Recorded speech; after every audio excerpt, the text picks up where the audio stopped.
Friends, good morning. Welcome to our YouTube channel Khabar in education.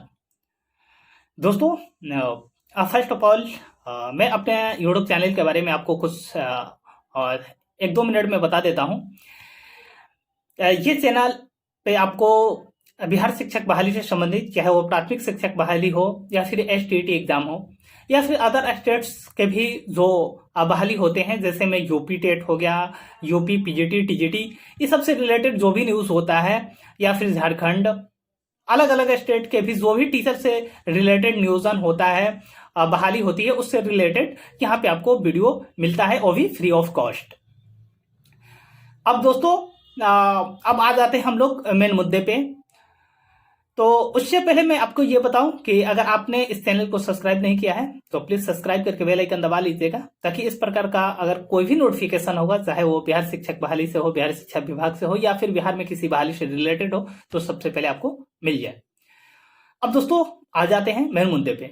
इस video बनाने का मेरा मेन उद्देश्य ये है कि दोस्तों, बिहार में प्रारंभिक शिक्षकों की बहाली जो है वो करीब 1.5 सालों से पड़ी हुई है, लटकी हुई है, और जिसके कहीं ना कहीं अगर मुख्य जिम्मेदार अगर देखा जाए तो अभ्यर्थी ही हैं। क्योंकि दोस्तों, अगर देखा जाए तो ये बहाली प्रक्रिया अपने रफ्तार से आगे चल रही थी। बाढ़ की वजह से या फिर कुछ और की वजह से जो फॉर्म भरने की डेट थी उसमें एक्सटेंड किया गया था। एक्सटेंड करने के बाद में एनआईओएस का केस, उनके बाद में उनको डिग्री मिलना एक लंबे समय के बाद। लेकिन सबसे ज्यादा अगर इस केस को जो प्रभावित किया है, और आगे भी हो सकता है कि मे बी उन्हीं लोगों की वजह से ये प्रभावित हो सकता है। तो एक 17/12/2019, क्या दोस्तों, इस डेट को आप एक बार जरा गौर से सुनिएगा। 17/12/2019 यानी कि दिसंबर माह तक अगर देखा जाए तो इस दिसंबर 2019 में ही सभी अभ्यर्थियों को अपॉइंटमेंट लेटर मिलना था। लेकिन कुछ चंद लोगों की वजहों से, कुछ चंद स्वार्थी लोगों की वजह से यह बहाली प्रक्रिया अटक गई, क्योंकि 17 दिसंबर 2019 को कुछ चंद अभ्यर्थियों ने अपनी स्वार्थता के कारण एक लेटर कहीं ना कहीं इलीगल तरीके से या फिर अपने स्वार्थ में आकर उन्होंने क्या किया कि एक लेटर इशू करवा लिया, जिसमें प्राथमिकता डीएलएड वाले जो अभ्यर्थी हैं उनको मिला। लेकिन इसके बेस पे अब बीएड वाले जो अभ्यर्थी थे उनको लगा कि यार, हमको तो अप्रत्यक्ष रूप से कहीं ना कहीं इस बहाली प्रक्रिया से बाहर कर दिया गया है। क्योंकि अगर 30 और 40% का भी अगर मार्क्स रहता है और वो डीएलएड अभ्यर्थी हैं तो उनका पहले होगा, अगर बीएड अभ्यर्थी अगर 80 और 90% मार्क्स रखते हैं तो उनको नहीं होगा। और अगर सरकार को ऐसा करना ही था तो पहले कर देती। अब छोड़िए दोस्तों जो कुछ भी हो गया, लेकिन इन दो केस के वजह से बहाली प्रक्रिया लटकी और फाइनली ये जजमेंट आया जो बीएड वाले अभ्यर्थी हैं उनके पक्ष में कि बीएड और डीएलएड जो भी अभ्यर्थी हैं उनको इक्वल मेधा सूची बनाया जाए और उसके आधार पर बहाली को लिया जाए। उसके बाद में दिसंबर वाले अभ्यर्थी आए जिन्होंने दिसंबर 2019 में परीक्षा देकर अपना रिजल्ट क्लियर किया सीटेट का। तो अब इन अभ्यर्थियों को भी कहीं ना कहीं डर सताने लगा कि अगर इस बहाली प्रक्रिया में हमने भाग नहीं लिया तो बिहार सरकार का कोई ठीक नहीं है, ये 10 साल 11 साल 8 साल 9 साल के बाद निकालती है, उसके बाद में हमारा उम्र बचेगा या फिर नहीं बचेगा। इन अभ्यर्थियों का भी सोच अपने स्तर से बिल्कुल सही है, लेकिन इन दो केसेस की वजह से यह बहाली प्रक्रिया पूरी तरह से केस का भेंट चढ़ी और अभी भी ये बहाली प्रक्रिया अंतिम चरण में होते हुए भी हाशिए पर लटकती दिख रही है। तो दोस्तों, अब आगे हम लोगों को क्या करना चाहिए, क्या नहीं करना चाहिए, इसी से रिलेटेड मैं इस वीडियो को मतलब आपके सामने रख रहा हूं। तो दोस्तों देख लीजिए, अब हमारे सामने एक ही चीज है कि देखिए, अभी भी कुछ ऐसे अभ्यर्थी हैं जिनको कहीं ना कहीं ये लग रहा है कि हमें इस बहाली प्रक्रिया में नहीं हो पाएगा। उन्होंने डबल बेंच का रुख अपना लिया है। DIET PTC course, PTC case आप लोगों के सामने है, जिसमें एक अजीबो गरीब उनकी मांग है, वो भी 1.5 साल 2 साल बाद। मतलब कि ये मांग उनको रखनी ही थी। अगर उनको लग रहा है कि ये मेरा अधिकार है तो जिस समय फॉर्म निकला था उस समय आपने मांग नहीं की, या फिर 1-2 महीने के बाद में भी आपने हाई कोर्ट का रुख या नहीं अपनाया। लेकिन फिर जब बीएड और डीएलएड केस का सुनवाई हो गई और फिर सीटेट दिसंबर का जो केस है उसकी भी सुनवाई अंतिम चरण में है, लास्ट दिसंबर के फर्स्ट वीक तक उसका भी डिसीजन आ ही जाएगा। तो ऐसे में केस करना आपको क्या लग रहा है? इस समय केस करना आपको क्या लग रहा है? जबकि अगर आप पिछले कुछ दिनों से अगर आप अपने अखबारों को देखते होंगे या फिर हमारे चैनल पे भी देखते होंगे तो हर जगह से कहीं ना कहीं ये सरकार द्वारा प्राथमिक शिक्षा निर्देशक द्वारा नियोजन इकाइयों पर यह दबाव डाला जा रहा है और जितने भी मेगा सूची है अंतिम प्रकाशन का और काउंसलिंग के डेट निकालने के बारे में बात हो रही है और ऐसे में हाईकोर्ट का रुख अपना ले रहा है। अब दोस्तों बात कर लेते हैं डीएलएड के कुछ ऐसे अभ्यर्थी हैं डीएलएड में भी कि जिन्होंने डबल बेंच का रास्ता अपना लिया, यानी कि सुप्रीम कोर्ट में उन्होंने अपनी अर्जी लगा दी है, फाइनली अर्जी लगा दी है। अगर दोस्तों देखिए, अगर इन लोगों को बहाली से कुछ दिन लेना देना रहता, अगर इनको ज्वाइनिंग करना रहता तो कोई भी अभ्यर्थी ये चाहता है कि कम से कम जो कुछ भी हो जाए लेकिन केस का भेंट बहाली नहीं चढ़े, क्योंकि अगर केस के भेंट ही चढ़ जाएगा बहाली तो अपॉइंटमेंट लेटर मिलेगा कहां से? और वो लोग सोच रहे हैं कि हो सकता है कि ये केस अगर ये बहाली आगे चलती है तो हमें आगे मौका मिल सकता है। लेकिन आप जरा सोच के देखिए, 2011 में आप पास आउट हैं। एक तरफ से देखा जाए तो इनके जो 7 साल की वैधता है उसे खत्म कर दिया गया है। सिर्फ बिहार सरकार ने तो इतनी मेहरबानी कर दी कि इनको जो डेट में है उसको एक्सटेंड कर दिया गया है, या फिर अदर स्टेट में आप जाइएगा तो इनको अलाउ नहीं है फॉर्म भरने को। और जो अभ्यर्थी डीएलएड वाले हैं जिन्होंने डबल बेंच का रुख अपनाया है दोस्तों, उनको तो रोकना बेहद ज्यादा जरूरी है और इनको भी रोकना बेहद ज्यादा जरूरी है, क्योंकि अगर इन्हें नहीं रोका गया तो फिर कम से कम ये बहाली प्रक्रिया आपको 2 से 3 साल के लिए रुकेगी। 2 साल इधर रुकी, 2 साल उधर, 4 साल 5 साल निकल जाएगा। उसके बाद में क्या पता सरकार किस अवस्था में रहे नहीं रहे, क्योंकि आप लोग जान रहे हैं कि बिहार में अभी जो वर्तमान सरकार बनी है वो पूर्ण बहुमत की सरकार नहीं है। कभी भी सरकार गिर सकती है, कभी भी हट सकती है। आगे आने वाली सरकार क्या करेगी नहीं करेगी। कुछ तो स्वार्थी अभ्यर्थी ऐसे भी हैं जो चाह रहे हैं कि ये बहाली प्रक्रिया ही नष्ट हो जाए, जबकि अगर देखा जाए तो इस बहाली प्रक्रिया में एक एक अभ्यर्थी का जिन्होंने नियोजन का फॉर्म भरा है तो मिनिमम 10,000 तो लगा ही है। 10,000 20,000, कुछ ऐसे अभ्यर्थी हैं जिसको 40,000 50,000 रुपया भी खर्च किए हैं। एक महीना 1.5 महीने तो उन्होंने दिन रात दौड़ दौड़ कर फॉर्म भरा है। फॉर्म की इतनी लचीली प्रोसेस, इतना ज्यादा कड़ा प्रोसेस था कि जो फॉर्म भरे हैं वही जान सकते हैं, कोई और उनके दुख दर्द को बयान नहीं कर सकता है। तो दोस्तों अब आगे क्या करना चाहिए हमको? अब हम लोगों को यही करना चाहिए कि देखिए, एक hashtag release campaign counselling date का हैशटैग ट्विटर कैंपेन का प्लान रखा गया है और वो जो आपके स्क्रीन पे दिखाई भी दे रहा होगा कि आपको क्या करना है, कैसे लिखना है। और ट्विटर कैंपेन में आपने पहले भी भाग ले चुके हैं और आगे भी जिनको दिक्कत हो रही है उनको बता दूंगा इसी में। जैसे मैं अपना वीडियो को एंड करूंगा उसके बाद मैं आपको एक छोटा सा प्रोसेस बता दूंगा कि आप कैसे लिखेंगे और कैसे रीट्वीट करेंगे।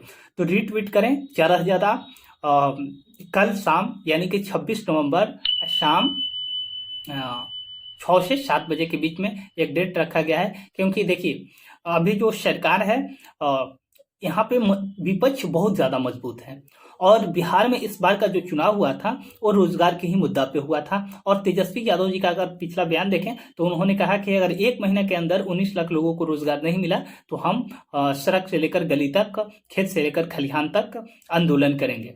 तो अगर इसमें अगर आप विपक्ष और पक्ष दोनों के जो नेता लोग हैं उनसे अगर आप मिले, पहली प्रक्रिया को स्टार्ट करवाने के लिए बात कहें, सरकार पे दबाव बनाएं, हैशटैग चलाएं, तो निश्चित तौर पे हम लोग सफल होंगे। और दोस्तों आज के फिर मार्च और अप्रैल महीने से फिर स्टार्ट होने वाला है पंचायती राज चुनाव। जिसमें 2 से 2.5 लाख मुखिया और सरपंच इन सब पदों का चुनाव भी होना है। तो अगर इससे पहले नहीं हुआ तो फिर वही हाल होगा जैसे हुआ था कि अगर चुनाव से पहले नहीं हुआ तो फिर कहीं ना कहीं उन दोनों अभ्यर्थियों को रोकना, डीएटी पीटी से जो केस किए हैं और जो डबल बेंच का रुख अपनाया है। देखिए, अगर डबल बेंच का रुख अपनाया है, मैं बिल्कुल कह रहा हूँ, जिम्मेदारी के साथ कह रहा हूँ कि आपको वहां पे भी हार देखने को मिलेगा ही मिलेगा। बस पॉकेट भरेगा तो उन केस करने वाले जो चंद दलाल लोग हैं, देखिए मैं दलाल वर्ड यूज कर रहा हूं, तो उनका पेट भरेगा और उनको और आगे कुछ नहीं होगा। अगर बाय द वे 0.11% हम मानते हैं कि उनको डबल बेंच पे जीत मिल ही जाती है, तो फिर कैसे आप गारंटी लेते हैं कि जो बीएड वाले अभ्यर्थी हैं वो शांत बैठेंगे? फिर वो भी डबल बेंच का, फिर इनको भी क्या पता है डिग्री मिल जाए, तो फिर क्या होगा? फिर बार बार आप case case case case case लड़ते रहिएगा, बहाली निकल जाएगी। ऐसे भी आप लोगों की उम्र निकल चुकी है जो केस कर रहे हैं, 1-2 साल उम्र बची है, उसमें भी केस करके आप 2 साल 3 साल बहाली को एक्सटेंड करवा रहे हैं, स्टे की मांग कर रहे हैं। देखिए कैसी इनकी सोच है, स्टे की मांग कर रहे हैं। अगर सचमुच में अगर इनको बहाल होना था तो ये स्टे की नहीं मांग करते, कुछ मांग करते।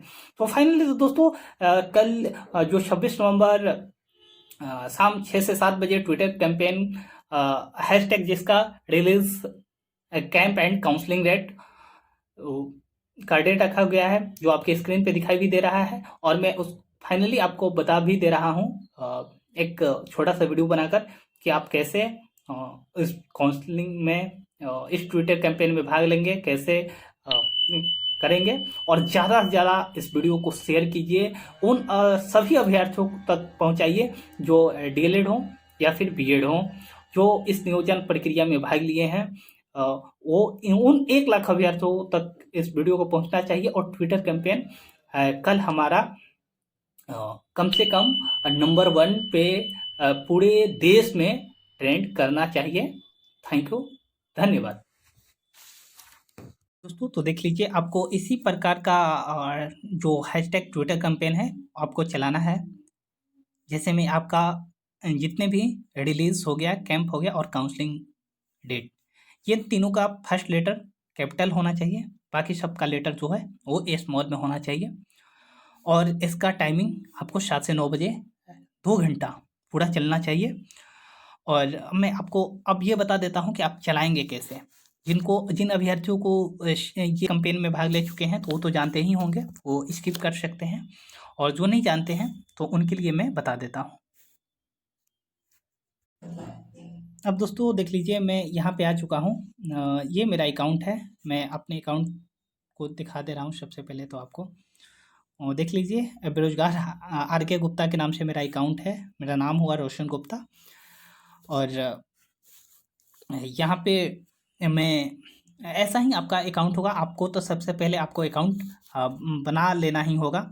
और बनाने के बाद में आपको देखिए यहाँ पे जो दिखाई दे रहा है, इस घेरे में आप देख पा रहे होंगे, यहाँ पे प्लस और एक यहाँ पे देखिए, यहाँ पे आपको दिखाई पड़ रहा होगा एक पंख का फोटो और प्लस का। तो आपको वहाँ पे जाना है और उसके बाद में यहाँ पे टाइप करना है। उसके बाद में टाइप करेंगे तो आपको कुछ इस प्रकार का इंटरफेस खुलेगा। इस प्रकार का इंटरफेस खुलने के बाद में आप अगर चाहते हैं कि कोई फ़ोटो ऐड करें या फिर आपने एडिट करके बनाया होगा, जैसे मैं आपको यहाँ पे दिखा दे रहा हूँ। यहाँ पे जो इस प्रकार का है, वहाँ पे आप जाकर टाइप करेंगे। टाइप करने के बाद में देखिए यहाँ पे जो कुछ भी होगा उस प्रकार के आ जाएगा। तो देख लीजिए यहाँ पर आ गया ना, तो ये थोड़ा उल्टा साइड आ गया है। तो ठीक है, मैं आपको ये बताने के लिए कर रहा हूँ, आप सीधा कर लीजिएगा तो हो जाएगा, बिल्कुल आ जाएगा। तो आपको यहाँ पे देखिए कैसे टाइप करता है। तो आपको यहाँ पे आ जाना है, सबसे पहले हज, और उसके बाद में देखिए बड़ा वाला लेटर में हज लिखने के बाद में आपको बड़ा वाला लेटर में आपको क्या लिखना है,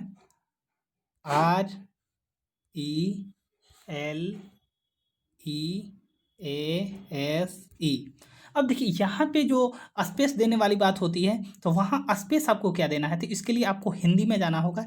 हिंदी में जाने के बाद में यहाँ पे आप टाइप फिर से इस बटन को टाइप करेंगे तो यहाँ आपको ये बटन मिल जाएगा। और देखिए लीजिए यहाँ पे पहले से ही आ चुका है, आप चाहें तो यहाँ से भी ले लीजिएगा, सबसे अच्छा रहेगा आपको यहाँ से ले लेना होगा, आपको ट्विटर पे ऑलरेडी मिल जाएगा। उसके बाद में और दोस्तों आप किसको किसको टैग करना चाहते हैं, जिसको करना चाहते हैं तो @ लगाएंगे। उसके बाद में उनका नाम आप जैसे ही लिखेंगे, जिसे में आप सीएमओ को टैग करना चाहते हैं तो यहाँ पे आ जाएगा सीएमओ ऑफ बिहार, या फिर और जिनको भी आपको टैग करना है, जैसे में प्रतिपक्ष के नेता तेजस्वी यादव जी को करना है तो देखिए यहाँ आ गया तेजस्वी, तो आप ऐसे करके जितने भी डॉक्टर रंजीत कुमार सिंह को मान लिया आपको करता है तो आप लिखेंगे डॉक्टर रंजीत कुमार सिंह, आ गया, आप ऐसे कर सकते हैं। ऐसे करने के बाद में आप क्या कर देंगे, यहाँ पे ट्वीट कर देंगे। ट्वीट करने के बाद में दोस्तों यहाँ दिखाएगा आपको, तो देखिए जैसे मैं यहाँ पे मेरा दिखा रहा है, तो दिखा रहा है तो आपको क्या करना है, अगर मान लीजिए कोई अभ्यर्थी करना है, आपको रीट्वीट करना है तो यहाँ पे एक बटन दिखाई दे रहा है, तो ये बटन होता है रीट्वीट का, या फिर यहाँ पे भी आपको दिखाई दे रहा होगा। तो आपको क्या करना है, उस पर सिर्फ जाकर ट्वीट कर देना है। अगर आप कमेंट्स में कुछ करना लिखना चाहते हैं अपना, तो यहाँ पे कुछ लिख भी सकते हैं, नहीं चाहते हैं तो आप यहाँ पे सिर्फ ट्वीट कर दीजिएगा, आपका हो जाएगा। तो दोस्तों अगर आपने अभी तक ट्विटर पे अपना अकाउंट नहीं बनाया है तो सबसे पहले आप जाकर बना लीजिए। और दोस्तों अगर अभी तक इस चैनल को सब्सक्राइब नहीं किया है तो प्लीज़ हमारे चैनल को सब्सक्राइब करके बेल आइकन दबा लेंगे, ताकि अगर इस प्रकार कोई भी नोटिफिकेशन हो तो सबसे पहले आपको मिले। थैंक यू, धन्यवाद।